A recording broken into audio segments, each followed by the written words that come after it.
Monster Hunter Generations has the appeal of a greatest hits album. It pays tribute to 12 years of smacking around fan-favorite monsters and turning the leftover pieces into fantastic-looking gear.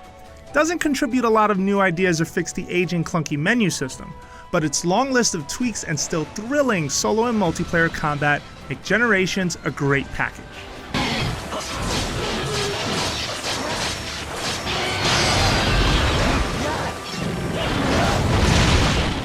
The big new marquee features of hunting styles and arts add significant customization to combat and makes learning a new weapon feel like a commitment. There's a meaningful choice between one of 4 styles, a balanced character in the style of Monster Hunter 4 Ultimate, another that quickly charges up special moves, one that uses aerial attacks to make you more mobile, or another that rewards last-minute dodges with punchy follow-ups. That gives you a helpful way to customize your hunter's moveset and tailor it to suit the foe you're fighting. And you'll need them to topple Generations' intimidating stable of beasts.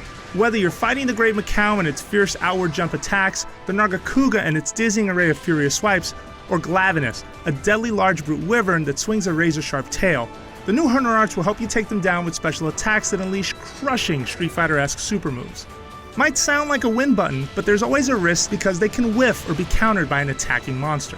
Sadly, that's about it for new stuff. Generations doesn't introduce any new weapons into the fold, though it does rebalance all 14 of Monster Hunter's deadly tools to make them work with the new style options. Likewise, Generations' story and presentation take a back seat in this installment, which is definitely a bummer, but that lack of nuance at least speeds up the pace for the 10-hour campaign. As the new hunter on the block, you'll unlock new quest ranks and the 4 hub villages quickly. The only part that drags is the boring fetch quest. This is Monster Hunter, not Mushroom Hunter. This is such a mundane, forgetful task compared to fighting the massive creatures preying on this world. While the story's thin, Generations paints a vibrant world full of villagers that communicate the joys and stress of living in it. However, it's the wacky cat companions that steal the show through a plethora of cat puns and the helpful way you can use them to gather resources without losing valuable pickaxes and nets from your inventory. Cat combat is relatively simple, but these fierce felines still dole out decent combos and helpful buffs.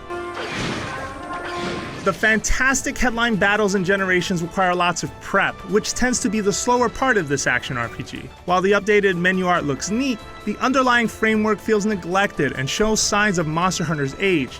I feel like I was wasting too much time digging through layers of menus looking for equipment, arts, and more. Monster Hunter Generations hits the core tenet of what makes this series great. The big fights ultimately matter the most, and Generations' tweaked combat adds just the right tools to make slaying epic boss monsters a fun activity that's just as fun online or off. It only falters during slower moments spent on fetch quests and menu wrangling. For more on Monster Hunter, keep it right here at IGN.